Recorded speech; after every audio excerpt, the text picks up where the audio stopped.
एक दिन अल्लाह के प्यारे नबी मोहम्मद सल्लल्लाहु अलैहि वसल्लम ने देखा कि एक बुजुर्ग महिला अपने घर के दरवाजे के सामने बैठी हुई है। उनके सामने कुछ सामान रखा हुआ था। चेहरे पर गहरी चिंता की लकीरें साफ नजर आ रही थीं। वो बार बार इधर उधर देख रही थीं, जैसे कहीं जाने की तैयारी कर रही हो। उसी दौरान जब अल्लाह के रसूल सल्लल्लाहु अलैहि वसल्लम ने लोगों को यह बताना शुरू किया कि अल्लाह के सिवा कोई माबूद नहीं और मैं मोहम्मद अल्लाह का रसूल हूँ, तब मक्का के काफिरों ने उनके खिलाफ दुश्मनी शुरू कर दी। कोई कहता कि वो जादूगर है, नऊजुबिल्लाह। कोई कहता कि वो एक शायर है जो मीठी बातों से लोगों को अपने रास्ते पर चला लेते हैं। मगर दुनिया के सबसे सब्र करने वाले रहमतों के पैगंबर मोहम्मद सल्लल्लाहु अलैहि वसल्लम ने हर तकलीफ को खामोशी से सहा। एक पल के लिए भी अल्लाह के रास्ते पर बुलाने का काम नहीं छोड़ा। उनका ईमान, उनका हौसला पहाड़ से भी ज्यादा मजबूत था। कितने महान थे वो। इधर वो बुजुर्ग महिला अपने आंगन में बैठी गहरी सांस लेकर खुद से बुदबुदाई, न जाने अगर कभी मेरा उस आदमी से सामना हो गया तो, अगर उस जादूगर ने मुझे भी कोई बात कह दी तो कहीं मेरा दिल भी न बदल जाए। वो सोच में डूबी हुई थी मोहम्मद नाम के उस इंसान के बारे में, जिसके बारे में लोग कहते हैं कि उसकी बातें दिल में उतर जाती हैं, जिसे एक बार सुन लो फिर उससे मुंह मोड़ना मुश्किल हो जाता है। वो खुद से कहने लगी, नहीं, मैं अब इस शहर में नहीं रह सकती, जितनी जल्दी हो सके यहाँ से निकल जाना चाहिए। ठीक उसी वक्त रसूलुल्लाह सल्लल्लाहु अलैहि वसल्लम उस रास्ते से गुजर रहे थे। उन्होंने उस बुजुर्ग महिला को देखा, रुक गए। उन्होंने महसूस किया कि ये महिला कहीं जाने की तैयारी कर रही है, लेकिन वो बहुत कमजोर लग रही थी और उनका सामान भी भारी था। नबी रहमत ने नरमी और मोहब्बत भरी आवाज में पूछा, अम्मा जान, आप कहाँ जा रही हैं? बुजुर्गा थोड़ी चौंक गई और बोली, बेटा, मैं इस शहर को छोड़कर जा रही हूँ। यहाँ रहना अब महफूज नहीं रहा। यहाँ एक जादूगर आ गया है जो लोगों के दिलों को अपनी बातों से खींच लेता है। मैं नहीं चाहती कि मेरे साथ भी वही हो। नबी जी सल्लल्लाहु अलैहि वसल्लम ने सिर झुकाकर उसकी सारी बातें ध्यान से सुनी। बड़े ही सुकून भरे लहजे में बोले, अम्मा जान, क्या मैं आपकी मदद कर सकता हूँ? आपका सामान तो काफी भारी लग रहा है। बुजुर्ग महिला कुछ पल के लिए नबी जी की तरफ देखती रह गई। सोचने लगी, ये कैसा नौजवान है। आजकल के जमाने में कोई किसी की इतनी फिक्र करता है क्या? थोड़ा सोच विचार कर बोली, बेटा, अगर तुम मेरे इन सामानों को मेरे सिर पर रखवा दो तो मेरी बड़ी मदद हो जाएगी। नबी जी थोड़े आगे बढ़े और सामान उठाने लगे। वाकई में बोझा काफी भारी था। उन्होंने समझ लिया कि इस उम्र में ये महिला इसे उठाकर कहीं जा नहीं सकती। फिर बहुत नरमी से बोले, अम्मा जान, आपका बोझ तो वाकई बहुत भारी है और आप भी तो बुजुर्ग हो चुकी हैं। अगर आप इजाजत दें तो क्या मैं आपको आपके ठिकाने तक पहुंचा दूं? इस बार महिला हैरान रह गई। इतना शरीफ, इतना रहमदिल लड़का। वो एक पल को चुप रह गई, फिर गहरे शुक्र के साथ बोली, बेटा, इससे बढ़कर और क्या मेहरबानी हो सकती है? तब अल्लाह के रसूल सल्लल्लाहु अलैहि वसल्लम ने वो बोझ अपने कंधे पर उठा लिया और धीरे धीरे उस महिला के साथ चलने लगे। महिला थकी हुई थी, हाँफ रही थी, लेकिन बातों का सिलसिला बंद नहीं हुआ। चलते चलते उन्होंने नबी जी की तरफ देखा और बोली, बेटा, मैं तुझे एक बात बताती हूँ। अगर तू समझदार है तो इस शहर को छोड़कर चला जा। यहाँ एक बहुत खतरनाक जादूगर आ गया है। उसका नाम है मोहम्मद। वो खुद को नबी कहता है। हमारे पुरखों के पूज्य देवताओं के बारे में झूठ बोलकर लोगों को गुमराह करता है। नबी जी खामोशी से चलते रहे, कोई जवाब नहीं दिया। महिला ने थोड़ी देर सांस ली, फिर दोबारा बोली, उसकी बातों में ऐसा जादू है कि जो एक बार सुन ले वो उसी का होकर रह जाता है। उसकी बातों से लोग इतने मुतासिर हो जाते हैं कि फिर उसे ही मानने लगते हैं। न जाने कितने लोग उसके जाल में फंस चुके हैं। उन्होंने अफसोस भरे अंदाज में सिर हिलाया, जैसे कोई बहुत बड़ा खतरा बयान कर रही हो। नबी जी फिर भी चुपचाप उसकी बात सुनते रहे, जैसे कुछ सुना ही नहीं। महिला अब थोड़ा संजीदा होकर बोली, बेटा, मैंने सारी जिंदगी अपने देवताओं की पूजा की है। मैं नहीं चाहती कि अब इस उम्र में आकर मेरा ईमान डगमगाए। मेरे पुरखों ने जिस तरह जिंदगी बिताई, मैं भी उसी राह पर चलना चाहती हूँ। मैं नहीं चाहती कि मोहम्मद की बातों में आकर मैं भटक जाऊं। मैं तुझे भी समझा रही हूँ, उससे दूर रहना। पूरे रास्ते भर वह बुजुर्ग महिला लगातार उस नौजवान से एक ही बात कहती रही, बेटा, मैं तुम्हें समझा रही हूँ। मोहम्मद नाम का एक आदमी आया है इस शहर में। वह कहता है कि वह नबी है और क्या क्या नहीं बोलता। हमारे पूर्वजों के पूज्य देवताओं को झूठा कहता है, लोगों को बरगलाता है। उसके पास कोई जादू है लगता है। जो उसकी बातें एक बार सुनता है वही उसका हो जाता है। वह और भी बहुत कुछ कहती रही, बेटा, उससे दूर रहना। बहुत चालाक है वो, न जाने कितनों को बहका चुका है। लेकिन उस नौजवान ने कुछ नहीं कहा। वह बस चुपचाप सिर झुकाए बुजुर्ग महिला का बोझ अपने कंधे पर उठाए आगे बढ़ता गया, मानो कुछ सुना ही नहीं। लंबे सफर के बाद वे गंतव्य पर पहुंचे। नौजवान धीरे से महिला का सामान नीचे रखता है, बहुत सावधानी से, ताकि उन्हें कोई तकलीफ ना हो। फिर वह वापस मुड़ने को होता है। बुजुर्ग महिला हैरान हो जाती है, बेटा, एक बात तो बता, तू है कौन? तूने तो अपना नाम भी नहीं बताया, इतना बोझ उठाया। मैं तो सबको बताऊंगी कि आज मुझे एक फरिश्ता मिला था रास्ते में। नौजवान हल्के से मुस्कुराया, अम्मा, नाम जानकर क्या करोगी? आपका काम तो हो गया, यही काफी है। बुजुर्ग महिला जिद करती है, नहीं बेटा, मैं जानना चाहती हूँ। तू इतना अच्छा, इतना विनम्र इंसान है, तेरा नाम मुझे जरूर जानना है। नौजवान थोड़ी देर चुप रहा, फिर बहुत नर्म आवाज में बोला, अम्मा, जिसे आप पूरे रास्ते गालियां दे रही थी, जिसे आप जादूगर, झूठा, बहकाने वाला कह रही थी, मैं वही हूँ, मैं मोहम्मद हूँ। बुजुर्ग महिला जैसे सुन्न पड़ गई। उनके होंठ कांपने लगे, आंखें फैली रह गईं, गला सूख गया। तुम ही मोहम्मद हो? रसूलुल्लाह सल्लल्लाहु अलैहि वसल्लम ने मुस्कुराकर सिर झुका दिया। हाँ अम्मा, मैं ही मोहम्मद हूँ। उस महिला की सारी दुनिया जैसे थम गई। उसे याद आने लगा कैसे कैसे उसने उन्हें अपमानित किया, क्या क्या नहीं कहा, और वह इंसान बिना एक शब्द बोले, बिना एक शिकवा किए उसका बोझ ढोता रहा, उसकी हर बात सुनता रहा। बुजुर्ग महिला की आंखों से गर्म आंसू बहने लगे। जिस शख्स के बारे में वह रास्ते भर अपमानजनक बातें करती रहीं, जिससे वह डरती थी, वही एक महान दिल वाला इंसान उनके साथ था। पूरे रास्ते उन्होंने अपना परिचय तक नहीं दिया। वह अब और खड़ी न रह सकी। कांपते हुए वह रसूलुल्लाह सल्लल्लाहु अलैहि वसल्लम के पैरों के पास झुक गईं। अपने दोनों हाथ उनके पैरों पर रखकर फूट फूट कर रोने लगीं। कांपती आवाज में बोली, मैंने पूरे रास्ते तुम्हें गालियां दी, तुम्हारा अपमान किया और तुमने एक बार भी कुछ नहीं कहा, बल्कि उल्टा मेरा बोझ उठाया, मेरी मदद की। क्या मुझे नहीं समझना चाहिए था कि सच्चा महान व्यक्ति ऐसा ही होता है? रसूलुल्लाह सल्लल्लाहु अलैहि वसल्लम ने बड़ी नम्रता से कहा, अम्मा, आपने जो कहा आप तो नहीं जानती थी। जो नहीं जानता अगर उसे धैर्य से समझाया जाए तो एक दिन वह जरूर सच्चाई समझ लेता है। बुजुर्ग महिला की रुलाई थम ही नहीं रही थी। उन्होंने एक लंबी सांस ली और गहरे दर्द से बोली, मैंने बहुत बड़ी गलती की। मैंने तो अब तक झूठ सुना था, मुझे गलत बातें सिखाई गई थी। मोहम्मद, अब मैं समझ गई हूँ, तुम सच्चे हो, तुम न्यायप्रिय हो, तुम जरूर अल्लाह के भेजे हुए रसूल हो। फिर उन्होंने ऊंची आवाज में कहा, मैं गवाही देती हूँ कि अल्लाह के सिवा कोई इबादत के लायक नहीं, और मैं गवाही देती हूँ कि तुम मोहम्मद अल्लाह के रसूल हो। इसी तरह की एक और घटना, मक्का के कौरैश कबीले का एक मशहूर नेता था, अबू लहब। उसका असली नाम था अब्दुल उजहा अबोजा, लेकिन उसका चेहरा हमेशा गुस्से से लाल रहता था। लोगों को लगता जैसे आग की लपटें निकल रही हों, इसलिए लोग उसे अबू लहब यानी अग्निशिखा का पिता कहने लगे। पर वह इस्लाम का सबसे बड़ा दुश्मन था। वह रसूलुल्लाह सल्लल्लाहु अलैहि वसल्लम का सगा चाचा होते हुए भी शुरू से ही उनकी दावत का विरोध करता आ रहा था। नबी जी जब भी इस्लाम की बात करते, अबू लहब पीछे पीछे जाकर लोगों को भड़काता, भ्रमित करता। एक दिन अल्लाह के हुक्म से रसूलुल्लाह सल्लल्लाहु अलैहि वसल्लम मक्का के प्रसिद्ध सफा पहाड़ पर चढ़े। यह मक्का में एक रिवाज था, जब किसी को कोई जरूरी बात सबको बतानी होती तो वह सफा पर चढ़कर जोर से पुकारता। उस दिन भी नबी जी ने ऊंची आवाज में कहा, ऐ कुरैश के लोगों, तुम सब यहाँ आओ, सुनो मुझे। मक्का के लोग जल्दी से जमा हो गए। सबके चेहरों पर उत्सुकता थी, आखिर ऐसा क्या कहने वाले हैं मोहम्मद। जब नबी जी सल्लल्लाहु अलैहि वसल्लम ने देखा कि लोग बड़ी ध्यान से सुन रहे हैं तो उन्होंने नरम लेकिन गंभीर में पूछा, अगर मैं तुमसे कहूं कि इस पहाड़ के पीछे एक बहुत बड़ी फौज छिपी है जो तुम पर हमला करने वाली है, क्या तुम मेरी बात मानोगे? लोग बिना किसी हिचकिचाहट के बोले, बिल्कुल, तुमने तो कभी झूठ नहीं बोला। हम तुम्हें अलमीन कहते हैं, सबसे भरोसेमंद। वो माहौल एकदम शांत था, सबकी नजरें बस नबी जी पर टिकी थीं। तभी नबी जी सल्लल्लाहु अलैहि वसल्लम ने धीरे से कहा, तो फिर सुनो, मैं तुम्हें चेतावनी देने आया हूँ। तुम्हारा रब सिर्फ एक है, उसका कोई साझेदार नहीं है। मैं तुम्हें उस दिन से डराता हूँ जो बहुत ही सख्त और कठिन होगा। एक पल को सब कुछ थम सा गया, किसी के मुंह से एक शब्द भी नहीं निकला। लेकिन तभी भीड़ में से एक आवाज गूंज उठी, गुस्से से कांपती हुई आवाज, तेरा नाश हो मोहम्मद, क्या बस यही कहने के लिए तूने हमें यहाँ बुलाया था? वो था अबू लहब। उसकी आंखों में आग थी, उसके लहजे में जहर। वो नबी जी का अपना चाचा था, लेकिन सबसे बड़ा दुश्मन बन चुका था। वो वहां से घमंड में भरा हुआ चला गया और जाते जाते हंसते हुए लोगों से कहा, इसकी बातों में मत आना, ये बस तुम्हें धोखा देना चाहता है। फिर उसी दिन अल्लाह ताला ने कुरान की एक सख्त आयत नाजिल की, अबू लहब के दोनों हाथ तबाह हो जाएं और वो खुद भी तबाह हो। अबू लहब ये सुनकर और भी भड़क उठा। उसने तय कर लिया कि अब वो नबी जी को हर कदम पर रोकने की कोशिश करेगा।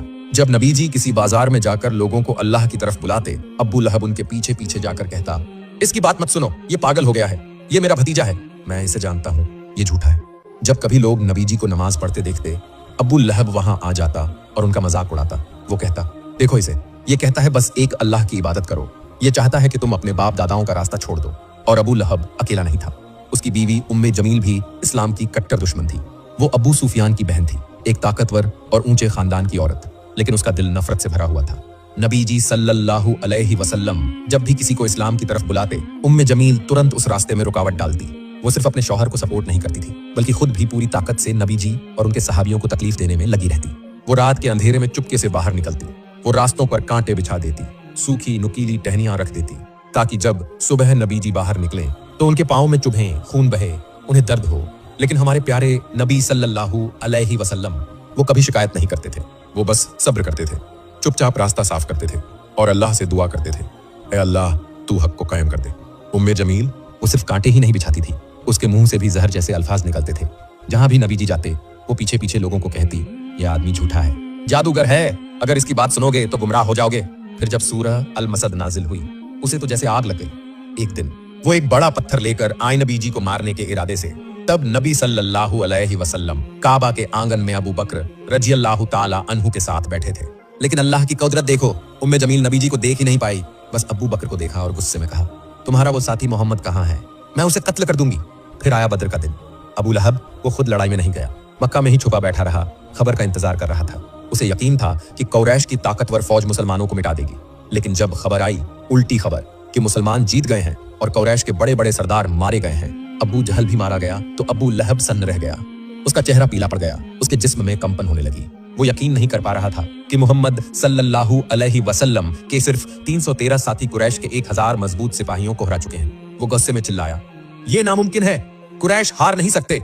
मगर अब सच्चाई को मानने के सिवा उसके पास कोई चारा नहीं था। उस दिन के बाद से अबू लहब अंदर से टूट गया था, मानसिक रूप से खत्म हो गया था। कुछ ही दिनों में उसके जिस्म में एक अजीब सी बीमारी निकल आई। वो महसूस करने लगा कि उसका बदन अंदर से सड़ने लगा है। पहले तो बदन पर छोटे छोटे फोड़े निकले, फिर वो फोड़े बड़े होने लगे और फिर उसके जिस्म से बदबू आने लगी। दिन दर दिन अबू लहब के जिस्म में गंदा खून और मवाद भरता जा रहा था। उसकी बीमारी कुछ वैसी ही थी जैसे प्लेग या चेचक। धीरे धीरे मक्का के लोग समझ गए अबू लहब के जिस्म में एक खतरनाक बीमारी फैल चुकी है।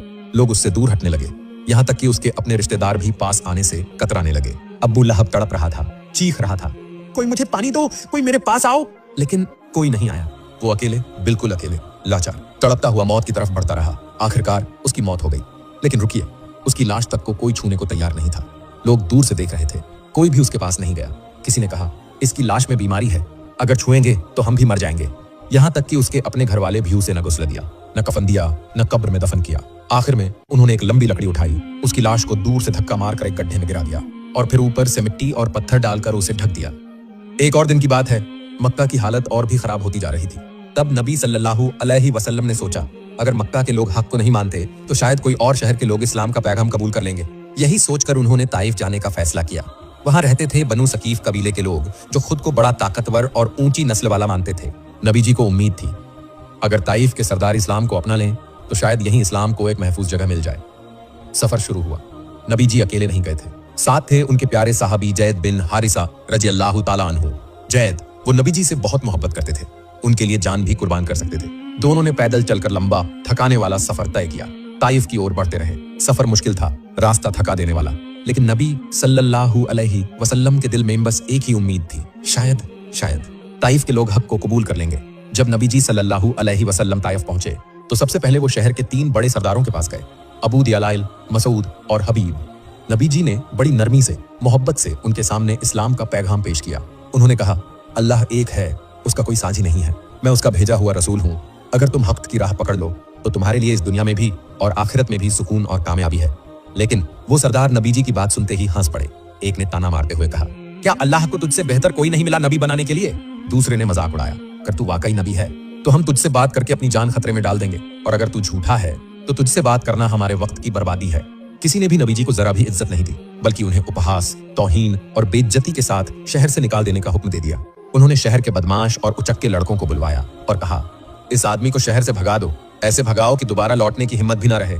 बस वे नबी जी के पीछे पड़ गए। उन्होंने पत्थर बरसाने शुरू कर दिए। नबी जी सल्लल्लाहु अलैहि वसल्लम के कदमों से खून बहने लगा। जैद इब्ने हारिसा रजी अल्लाह ताला अन्हु उन्हें बचाने की कोशिश कर रहे थे, मगर वो खुद भी जख्मी हो गए। लड़के रुक नहीं रहे थे। गली गली, नुक्कड़ नुक्कड़ वो नबी जी के पीछे भागते रहे।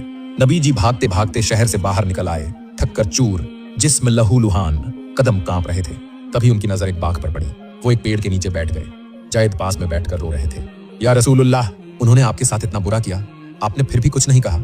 नबी जी ने चुपचाप आसमान की तरफ देखा, आंखें बंद की और फिर हाथ उठाए। उन्होंने दुआ की, ऐ अल्लाह, मैं तुझसे शिकायत करता हूँ अपनी कमजोरी की, अपनी बेबसी की और लोगों की नजरों में मेरी बेइज्जती की।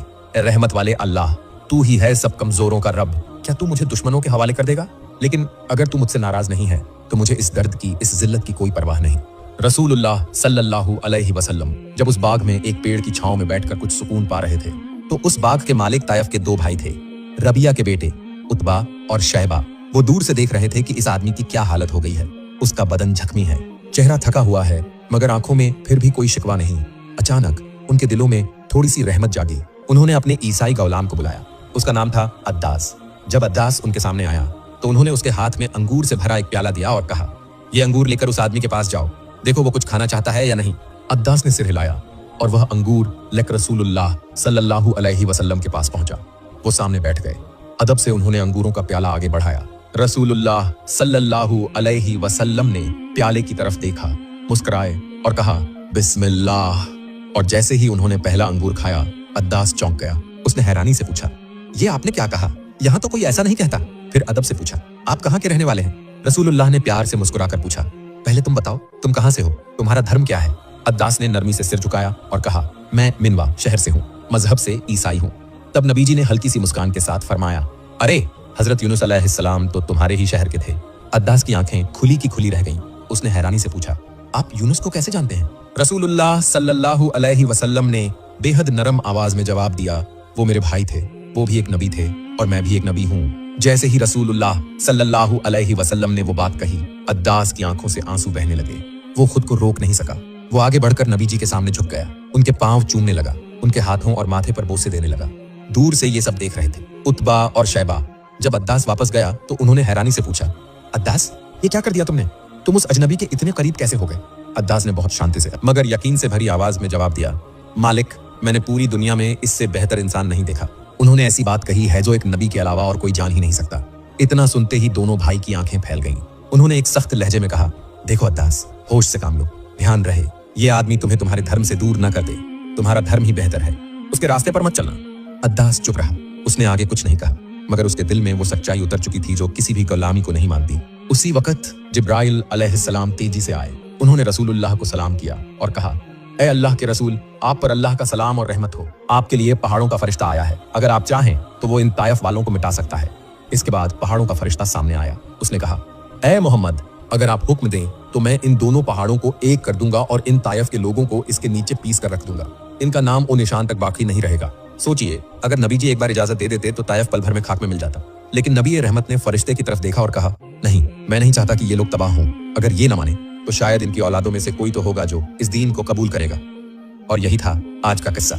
अगर आपको ये वीडियो पसंद आया हो तो जरूर लाइक करें और ऐसे ही और दिल को छू जाने वाले किस्सों के लिए हमारे चैनल को सब्सक्राइब करें। अस्सलामु अलैकुम व रहमतुल्लाह।